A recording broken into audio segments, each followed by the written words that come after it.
Hello friends, welcome to SSC maker. दोस्तों, आज की इस वीडियो में हम साइंस के इंपॉर्टेंट टॉप 20 एमसीक्यू डिटेल में डिस्कस करेंगे। ये साइंस की पार्ट का सीरीज़ 24 है, जो कि आपके आने वाले railway NTPC, group D, SSC CGL, CHSL, MTS, bank और ऑल एग्जाम्स के लिए हेल्पफुल है। ये क्वेश्चंस और कॉम्पिटिटिव एग्जाम्स में बार बार पूछे जाते हैं और बार बार रिपीट होते हैं। सारे क्वेश्चन इंपॉर्टेंट है, इसलिए वीडियो तक ज़रूर देखिएगा और सभी क्वेश्चन से रिलेटेड एक्स्ट्रा फैक्ट भी जानेंगे। तो चलिए स्टार्ट करते हैं। हमारा फर्स्ट क्वेश्चन है दोस्तों, यदि कोई लड़का गैस से भरा गुब्बारा छोड़ता है तो ऊपर जाता है तो स्थितिज ऊर्जा क्या होगी? तो दोस्तों, जो स्थितिज ऊर्जा है वह क्या होगी? वह बढ़ती है। दोस्तों, पृथ्वी से ऊंचाई के बढ़ने पर, ठीक है, क्या होता है? स्थितिज ऊर्जा बढ़ती है। P.E यानी potential energy is equal to होता है mgh। इसके अलावा दोस्तों, किसी स्थिति विशेष के कारण संचित या अव्यवस्थित ऊर्जा क्या कहलाती है? स्थितिज ऊर्जा, ठीक है। और स्थितिज ऊर्जा का एग्जाम्पल क्या क्या है? तो दोस्तों, हथौड़ा हाथ से उठाना, ये क्या है? स्थितिज ऊर्जा का उदाहरण है। इसके अलावा पत्थर हाथ में उठाना, तनी हुई कमानी, ये सारे एग्जाम्पल्स जो हैं स्थितिज ऊर्जा के हैं, याद रखिएगा दोस्तों। नेक्स्ट क्वेश्चन पे चलते हैं। हमारा नेक्स्ट क्वेश्चन है दोस्तों, अस्थि कोशिकाएं एक दृढ़ अवयव में अंतः स्थापित होती है जो किसकी बना होता है? तो दोस्तों, वह बना होता है कैल्शियम और फॉस्फोरस का। दोस्तों, अस्थि कोशिकाएं एक दृढ़ अवयव में अंतः स्थापित होती है जो कैल्शियम और फॉस्फोरस का बना होता है। दोस्तों, जो अस्थि है, ठीक है, ये क्या है? एक ठोस, कठोर और मजबूत संयोजी ऊतक है। इसके अलावा दोस्तों, अस्थि तंतु और मैट्रिक्स का बना होता है और इसके मैट्रिक्स में कैल्शियम और मैग्नीशियम के लवण पाए जाते हैं। इसके अलावा दोस्तों, जो लाल अस्थि मज्जा है, ठीक है, केवल स्तनधारियों में पाई जाती है। और मनुष्य में दोस्तों आप सभी जानते हैं कितनी अस्थियाँ होती हैं? 206। याद रखिएगा दोस्तों।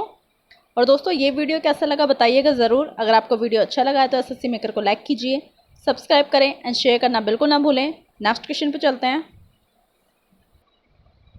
हमारा नेक्स्ट क्वेश्चन है दोस्तों, मंदता का अर्थ है कि कोई वस्तु डैश से चल रही है। तो दोस्तों, मंदता का अर्थ है कि कोई वस्तु घटती हुई चाल से चल रही है। दोस्तों, यदि समय के साथ वस्तु का वेग ऋणात्मक हो तो उसे मंदता कहते हैं। और दोस्तों, किसी वस्तु के वेग में परिवर्तन की दर को क्या कहते हैं? त्वरण। इसके अलावा दोस्तों, त्वरण जो है धनात्मक, एक समान या ऋणात्मक हो सकता है। और त्वरण जो है दोस्तों क्या है? एक सदिश राशि है। इसके अलावा दोस्तों, a जो कि बराबर होता है v minus you upon T के, ठीक है, और u जो कि दोस्तों v a, ये क्या है दोस्तों? ऋणात्मक, और इसे क्या कहते हैं? मंदन। याद रखिएगा दोस्तों। नेक्स्ट क्वेश्चन पे चलते हैं। हमारा फोर्थ क्वेश्चन है दोस्तों, कौन सी मांसपेशियों को कंकाल मांसपेशियां भी कहा जाता है? तो दोस्तों, वह है ऐच्छिक मांसपेशियां, ठीक है। दोस्तों, ऐच्छिक मांसपेशियों को कंकाल मांसपेशियां भी कहा जाता है। और दोस्तों, 500 से अधिक मांसपेशियों को क्या है? मनुष्य में पाया जाता है। इसके अलावा दोस्तों, जो ऐच्छिक मांसपेशियां हैं, ठीक है, ऐच्छिक पेशियां, ये क्या है? रेखीय ऊतक से बनी होती है। और दोस्तों, जो अनैच्छिक होती हैं, ये पेशियां जो है अरेखित ऊतक से बनी होती हैं। इसके अलावा दोस्तों, अनैच्छिक जो पेशियां हैं आंतरिक रुधिर वाहिकाओं और त्वचा की दीवारों में पाई जाती हैं। याद रखिएगा दोस्तों। नेक्स्ट क्वेश्चन पे चलते हैं। हमारा नेक्स्ट क्वेश्चन है दोस्तों, टेप बॉर्न फाइलम किससे संबंधित है? तो दोस्तों, वह रिलेटेड है प्लैंटीहेल्मिन्थीस से। दोस्तों, प्लैंटीहेल्मिन्थीस जो है टेप बॉर्न फाइलम से संबंधित है। और इस संघ के जीव जो है फीतानुमा परजीवी कृमि होते हैं। और दोस्तों, इस संघ के जंतु क्या होते हैं? त्रिसत्रिय। कौन कौन से? एक्टोडर्म, मीसोडर्म और एंडोडर्म। दोस्तों, प्लैंटीहेल्मिन्थीस जो है इस संघ के जीवों में रक्त परिसंरक्षण तंत्र, श्वसन तंत्र और कंकाल तंत्र, ये सब मौजूद होता है। और इस संघ के जंतु जो है प्राय क्या होते हैं? उभयलिंगी। याद रखिएगा दोस्तों। नेक्स्ट क्वेश्चन पर चलते हैं। हमारा नेक्स्ट क्वेश्चन है दोस्तों, नर और मादा युग्मक आपस में मिलकर क्या बनाते हैं? तो वह बनाते हैं युग्मज। दोस्तों, नर और मादा युग्मक आपस में मिलकर युग्मज बनाते हैं। दोस्तों, नर और मादा जो है इनके युग्मक आपस में मिलकर युग्मज बनाते हैं, जिसे क्या कहा जाता है? लैंगिक प्रजनन। और मनुष्य में क्या होता है, लैंगिक प्रजनन। इसके अलावा प्रजनन द्वारा प्रत्येक जीव जो है अपने वंश को बनाए रखते हैं। याद रखिएगा दोस्तों। नेक्स्ट क्वेश्चन पे चलते हैं। हमारा नेक्स्ट क्वेश्चन है दोस्तों, पोटेशियम नाइट्रेट का मॉलिक्यूलर सूत्र क्या है? तो दोस्तों वह है KNO3। दोस्तों पोटेशियम परमांगनेट का जो अणु सूत्र है वह क्या है? तो दोस्तों वह है KMnO4। इसके अलावा दोस्तों कैल्शियम कार्बोनेट का अणु सूत्र क्या है? तो दोस्तों वह है CaCO3। नेक्स्ट है दोस्तों कैल्शियम सल्फेट, उसका अणु सूत्र है CaSO4.2H2O। उसके बाद दोस्तों बारी आती है पोटेशियम डाइक्रोमेट की, जो कि है दोस्तों K2Cr2O7। और लास्ट है दोस्तों पोटास एलम, जिसका फॉर्मूला है K2SO4.Al2 ब्रैकेट में SO4 ब्रैकेट से बाहर है दोस्तों 3 फिर डॉट है 24H2O। याद रखिएगा दोस्तों। और दोस्तों ये वीडियो शेयर करना बिल्कुल ना भूलें। आप सभी जानते हैं sharing is the best way of learning, तो शेयर ज़रूर करें। नेक्स्ट क्वेश्चन पे चलते हैं। हमारा नेक्स्ट क्वेश्चन है दोस्तों, उदासीन गैसीय परमाणु के बाह्यतम कक्ष या कोश से एक इलेक्ट्रॉन को हटाने के लिए किसकी आवश्यकता होती है? तो दोस्तों वह है आयनन ऊर्जा। दोस्तों उदासीन गैसीय परमाणु के बाह्यतम कक्ष या कोश से एक इलेक्ट्रॉन को हटाने के लिए आयनन ऊर्जा की आवश्यकता होती है। और दोस्तों किसी परमाणु की सबसे बाहरी कक्षा में क्या होता है, 8 से अधिक इलेक्ट्रॉन नहीं रह सकते। इसके अलावा दोस्तों एक उदासीन परमाणु में नाभिक के बाहर इलेक्ट्रॉनों की संख्या जो है नाभिक में उपस्थित धन आवेशों के इकाइयों की संख्या के बराबर होती है। याद रखिएगा दोस्तों। नेक्स्ट क्वेश्चन पे चलते हैं। हमारा नेक्स्ट क्वेश्चन है दोस्तों, नीचे से कौन सा बडिंग पुनरुत्पादित होता है? तो दोस्तों वह है खमीर और हाइड्रा। दोस्तों खमीर और हाइड्रा बडिंग जो है पुनरुत्पादित होता है। इसके अलावा दोस्तों अलैंगिक प्रजनन जो है द्विविभाजन, बहुविभाजन या बडिंग द्वारा होता है। और दोस्तों लैंगिक प्रजनन जो है नर और मादा युग्मों के समागम से होता है। इसके अलावा दोस्तों जो प्रजनन है उनके द्वारा सृष्टि में विभिन्न बनी रहती है और प्रजनन से प्रत्येक जाति जो है अपने वंश को बढ़ाता है। याद रखिएगा दोस्तों। नेक्स्ट क्वेश्चन पे चलते हैं। हमारा 10th क्वेश्चन है दोस्तों, धातु चालकों के संबंध में निम्न में से कौन सा विकल्प सही है? तो दोस्तों वह है धातु चालकों में केवल इलेक्ट्रॉनों की गति होती है, जालक में धनात्मक आदर्श नियत होते हैं। याद रखिएगा दोस्तों। नेक्स्ट क्वेश्चन पे चलते हैं। हमारा नेक्स्ट क्वेश्चन है दोस्तों, एक राइफल से गोली चलाई गई, यदि राइफल बिना किसी रोक के पीछे की ओर जाती है तो राइफल की गतिज ऊर्जा क्या होगी? तो दोस्तों गोली की जो गतिज ऊर्जा है क्या होगी, ऊर्जा से कम। ठीक है, गोली की गतिज ऊर्जा से कम। दोस्तों यदि ये जो है राइफल, ठीक है, एक राइफल से गोली चलाई गई और यदि राइफल बिना किसी रोक के पीछे की ओर जाती है या आती है, ठीक है, सॉरी आती है, तो राइफल की जो गतिज ऊर्जा है गोली की गतिज ऊर्जा से कम होगी।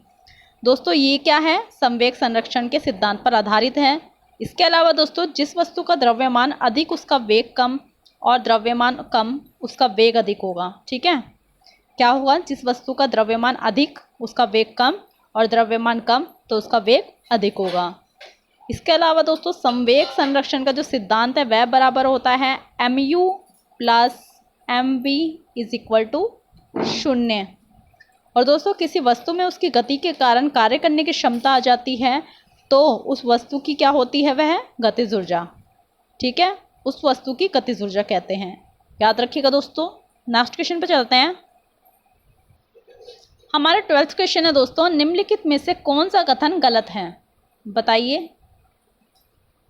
तो दोस्तों वह है, जब एक बस अचानक रुकती है तो बस में बैठे एक यात्री को पीछे की ओर एक झटका लगता है। दोस्तों एक यात्री को पीछे की ओर एक झटका लगता है, ठीक है, जब बस अचानक रुकती है तो बस में बैठे हुए। दोस्तों जब बस अचानक रुकती है तो बस में बैठे एक यात्री को आगे की ओर एक झटका लगता है। ऐसा किस कारण होता है, जड़त्व के कारण। इसके अलावा दोस्तों जड़त्व के कारण जो है व्यक्ति का शरीर भी बस के साथ गति में आ जाता है और जड़त्व का क्या है, मौलिक गुण द्रव्यमान होता है। याद रखिएगा दोस्तों। नेक्स्ट क्वेश्चन पे चलते हैं। हमारा नेक्स्ट क्वेश्चन है दोस्तों, निम्नलिखित में से कौन सा मिलान सही है, बताइए दोस्तों। तो दोस्तों वह है एल्काइन, ठीक है, CnH2n-2, alkene CnH2n, alkane CnH2n+2। Okay दोस्तों, एल्काइन, एल्कीन, एल्केन ये सभी क्या है, कार्बनिक का यौगिक हैं। इसके अलावा दोस्तों जो ईथर हैं, ठीक है, ईथर का फॉर्मूला क्या होता है, तो दोस्तों वह है CnH2n+O2, ठीक है, CnH2n+O2। और कार्बोक्सिलिक अम्ल का अणुसूत्र क्या है, तो दोस्तों वह होता है CnH2n+1 COOH। इसके अलावा दोस्तों एल्काइन हैलाइड का सूत्र जो है वह है दोस्तों CnH2n, ठीक है, +1, फिर है दोस्तों -X। याद रखिएगा। नेक्स्ट क्वेश्चन पे चलते हैं। हमारा 14 क्वेश्चन है दोस्तों, फेरस सल्फेट क्रिस्टल के एक अणु में जल के कितने अणु उपस्थित होते हैं, तो दोस्तों वह होते हैं 7। दोस्तों फेरस सल्फेट जो है लोहे के यौगिक हैं और इसका फॉर्मूला क्या होता है, तो दोस्तों वह है FeSO4 7H2O, ठीक है। दोस्तों फेरस सल्फेट जो है हेप्टाहाइड्रेट, ठीक है, हेप्टाहाइड्रेट को हरा कसीस कहा जाता है और इसमें क्या है दोस्तों 7 अणु रवा जल उपस्थित रहता है और ये जो है हरा कसीस या इप्सम, ठीक है, इप्सम लवण का क्या होता है समाकृतिक। और दोस्तों जो फेरस सल्फेट है, ठीक है, इसका प्रयोग किसमें किया जाता है, रंग उद्योग में। याद रखिएगा दोस्तों। और दोस्तों ऐसी इंटरेस्टिंग वीडियोस और क्वेश्चन के लिए एसएससी मेकर को आप अपने दोस्तों के साथ लाइक कीजिए, सब्सक्राइब करें एंड शेयर करना बिल्कुल ना भूलें। हर सोशल साइट्स पेज पे कीजिए ताकि आपके साथ साथ दूसरों की भी हेल्प हो सके, तो दूसरों की भी हेल्प कीजिए दोस्तों। नेक्स्ट क्वेश्चन पे चलते हैं। हमारा नेक्स्ट क्वेश्चन है दोस्तों, सोडियम बाइकार्बोनेट के साथ हाइड्रोक्लोरिक एसिड मिश्रित होने पर निम्नलिखित में से कौन सी गैस निकलती है, तो दोस्तों वह है कार्बन डाइऑक्साइड। दोस्तों सोडियम बाइकार्बोनेट के साथ हाइड्रोक्लोरिक एसिड मिश्रित होने पर कार्बन डाइऑक्साइड गैस निकलती है, जिसकी इक्वेशन बनती है दोस्तों NaHCO3 + HCl, जो कि रिएक्ट कर रहे हैं NaCl + H2O + CO2 से। याद रखिएगा दोस्तों। नेक्स्ट क्वेश्चन पे चलते हैं। हमारा 16 क्वेश्चन है दोस्तों, किस तत्व में इसके बाह्यतम कोश में 2 इलेक्ट्रॉन होते हैं, तो वह है कैल्शियम। दोस्तों कैल्शियम जो है कैल्शियम तत्व के बाह्यतम कोश में 2 इलेक्ट्रॉन होते हैं और किसी परमाणु की विभिन्न कक्षाओं में चक्कर लगाने वाले इलेक्ट्रॉनों की अधिकतम संख्या जो है वह होती है 2n², जहाँ पे दोस्तों n जो है कक्षा संख्या है। इसके अलावा दोस्तों किसी परमाणु की सबसे बाहरी कक्षा में 8 से अधिक इलेक्ट्रॉन नहीं रह सकते और दोस्तों किसी परमाणु की बाह्यतम कक्षा से पहले वाली कक्षा में जो है 18, ठीक है, 18 से जो है अधिक इलेक्ट्रॉन नहीं रह सकते, चाहे उसकी कक्षा संख्या कुछ भी क्यों ना हो। याद रखिएगा दोस्तों। नेक्स्ट क्वेश्चन पे चलते हैं। हमारा 17 क्वेश्चन है दोस्तों, उस पद का चयन करें जो तीसरे शब्द से ठीक उसी तरह संबंधित है जिस प्रकार दूसरा पद पहले पद से संबंधित है। जैसे दोस्तों आयरन जिसका रिलेशन है हेमेटाइट से और हेमेटाइट जिसका रिलेशन है एल्यूमिनियम से, तो एल्यूमिनियम का रिलेशन किससे होगा, तो दोस्तों वह होगा बॉक्साइट से। याद रखिएगा। नेक्स्ट क्वेश्चन पे चलते हैं। हमारा 18 क्वेश्चन है दोस्तों, किसी पदार्थ की प्रतिरोधकता के मान से इसकी चालकता निर्धारित होती है, निम्न प्रतिरोधकता वाली धातुएं क्या करती हैं, तो दोस्तों सुचालक की भांति व्यवहार करती हैं। दोस्तों जिस धातु में प्रतिरोधकता जितना कम होगा वह धातु उतना ही अधिक विद्युत का सुचालक होता है। और चांदी जो है दोस्तों जो चांदी धातु है इसमें जो है प्रतिरोधकता न्यूनतम होता है और इस कारण चांदी सबसे अच्छा चालक है। इसके अलावा दोस्तों जो सीसा है, सीसा ताप और विद्युत का सुचालक होता है और सिलिकॉन और जर्मेनियम अर्धचालक तत्व है। याद रखिएगा दोस्तों। नेक्स्ट क्वेश्चन पर चलते हैं। हमारा नेक्स्ट क्वेश्चन है दोस्तों, अभिसरण का बिंदु या बिंदु जिसमें लेंस में किरणें उत्पन्न होती है उसे क्या कहते हैं, तो दोस्तों वह कहलाता है फोकस। दोस्तों वक्रता केंद्र और ध्रुव को मिलाने वाली सरल रेखा के मध्य बिंदु को दर्पण का फोकस कहते हैं। इसके अलावा दोस्तों फोकस दूरी जो कि बराबर है वक्रता त्रिज्या अपॉन 2, ये बराबर होता है दोस्तों r/2 के। ठीक है। और आर किसके बराबर होता है, तो दोस्तों वह होता है 2 इंटू एफ के। याद रखिएगा दोस्तों। नेक्स्ट क्वेश्चन पे चलते हैं। हमारा लास्ट क्वेश्चन है दोस्तों, प्रतिध्वनि सुनाई देने के लिए स्रोत और परावर्तक के बीच लगभग कितनी दूरी होनी चाहिए, तो दोस्तों वह है 17 मीटर। याद रखिएगा। तो दोस्तों ये थे साइंस के important top 20 MCQ most important questions. I hope ये वीडियो आपको पसंद आया है। ये वीडियो कैसा लगा कमेंट बॉक्स में ज़रूर बताइएगा। पसंद आया तो अपने स्टडी रिलेटिव ग्रुप में शेयर ज़रूर करें और एसएससी मेकर को लाइक सब्सक्राइब एंड शेयर करना बिल्कुल ना भूलें। आज के लिए बस इतना ही। थैंक यू सो मच दोस्तों।